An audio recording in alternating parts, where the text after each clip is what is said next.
हर रात मेरी सास खुद अपने हाथों से मुझे दूध देती थी, लेकिन एक रात मैंने उन्हें उस दूध में कुछ मिलाते देख लिया और उसी दिन से मुझे लगने लगा वो मुझे मारना चाहती हैं। मेरी शादी को अभी सिर्फ 3 महीने हुए थे। नया घर, नए लोग, नई जिम्मेदारियां। मैंने हमेशा सपना देखा था कि शादी के बाद मुझे एक प्यारा परिवार मिलेगा, लेकिन शायद किस्मत का कुछ और ही मंजूर था। मेरी सास शुरू से ही बहुत ही शांत स्वभाव की थी। ना ज्यादा बोलती, ना हंसती, बस चुपचाप अपना काम करती रहती। लेकिन एक चीज वो रोज करती थी। हर रात सोने से पहले वो खुद मेरे कमरे में दूध लेकर आती और कहती, बहू, ये दूध पी लो, शरीर कमजोर रहता है ना तुम्हारा। शुरुआत में मुझे बहुत अच्छा लगा। मैं सोचती थी शायद वो मुझे अपनी बेटी मानती हैं। लेकिन धीरे धीरे मेरे साथ अजीब चीजें होने लगी। मुझे हर समय कमजोरी महसूस होने लगी। सुबह उठते ही सिर भारी रहता, कभी कभी अचानक चक्कर आने लगते, और सबसे अजीब बात, मुझे रात की बहुत सारी बातें याद ही नहीं रहती थी।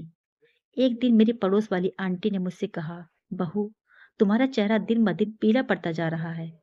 मैंने हंसकर बात टाल दी, लेकिन अंदर ही अंदर मैं डरने लगी थी। फिर एक रात मैं पानी लेने रसोई में गई, और वहीं मेरे कदम अचानक से रुक गए। मैंने देखा मेरी सास एक छोटी सी शीशी से कुछ निकालकर दूध में मिला रही थी। मेरे हाथ कांपने लगे, दिल जोर जोर से धड़कने लगा। मैं जल्दी से वापस अपने कमरे में आ गई। उस रात जब वो दूध लेकर आई, मैं उनके चेहरे को ध्यान से देखने लगी। वो हमेशा की तरह शांत थी। उन्होंने प्यार से कहा, लो बहू, दूध पी लो। लेकिन उस दिन पहली बार मुझे उनके चेहरे में डर दिखाई दिया। मैंने दूध नहीं पिया, चुपचाप उसे खिड़की से बाहर फेंक दिया। पूरी रात मुझे नींद नहीं आई। मेरे दिमाग में बस एक ही सवाल घूम रहा था, क्या मेरी सास मुझे धीरे धीरे मार रही हैं? अगले दिन मैंने अपने पति रोहन को सब बता दिया, लेकिन वो गुस्सा हो गया। उसने कहा, तुम्हें शर्म आनी चाहिए, माँ तुम्हें अपनी बेटी से ज्यादा प्यार करती है। मैं चुप हो गई, लेकिन अब मेरे अंदर डर बैठ चुका था। मैंने फैसला किया, आज सच जानकर रहूंगी। उस रात मैं जागती रही। करीब 1 बजे मैंने देखा मेरी सास धीरे धीरे मेरे कमरे में आई। उन्होंने सोचा मैं सो रही हूँ। वो मेरे सिर के पास बैठ गई और धीरे धीरे मेरे बाल सहलाने लगी। फिर मैंने उनकी आवाज सुनी। वो रो रही थी, धीरे से बोल रही थी, हे भगवान, मेरी बहू को बचा लेना। मैं हैरान रह गई। अगर वो मुझे नुकसान पहुंचाना चाहती थी तो रो क्यों रही थी? अगले दिन मैंने चुपचाप उस दूध का सैंपल अस्पताल में टेस्ट करवाया। रिपोर्ट आने तक मेरी हालत बहुत खराब हो चुकी थी। हर पल डर, हर पल बेचैनी। फिर रिपोर्ट आई। मैं कांपते हाथों से उसे खोलने लगी, और जो सच सामने आया उसे पढ़कर मेरी आंखों से आंसू निकल पड़े। उस दूध में कोई जहर नहीं था। उसमें ऐसी दवाइयां थीं जो शरीर में खून बढ़ाने और कमजोरी दूर करने के काम आती हैं। मैं पूरी तरह टूट गई। मैंने उसी वक्त डॉक्टर से पूछा, लेकिन मेरी तबीयत खराब क्यों रहती है? डॉक्टर कुछ देर चुप रहा, फिर बोला, क्योंकि आपको एक गंभीर बीमारी है जो धीरे धीरे आपके शरीर को कमजोर कर रही है।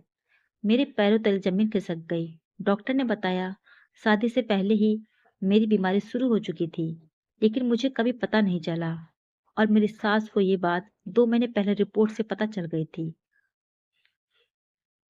उन्होंने ये बात सबसे छुपाई, यहाँ तक कि अपने बेटे से भी, क्योंकि वो नहीं चाहती थी कि मुझे तनाव हो। वो रोज चुपचाप मुझे दवाइयाँ देती रही ताकि मैं ठीक हो जाऊं। मैं फूट फूट कर रोने लगी। जिस औरत को मैं अपनी दुश्मन समझ रही थी, वो तो मुझे बचाने की कोशिश कर रही थी। उस रात मैं अपनी सास के कमरे में गई। वो भगवान के सामने बैठी थी।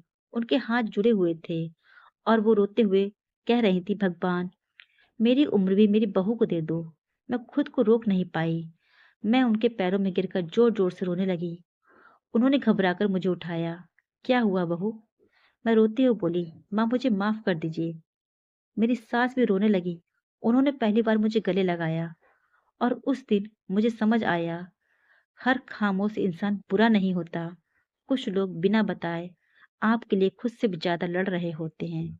दोस्तों, रिश्ते शक से नहीं, भरोसे से चलते हैं। और कई बार जिन लोगों पर हम सबसे ज्यादा शक करते हैं, वही लोग हमारी ज़िंदगी बचा रहे होते हैं।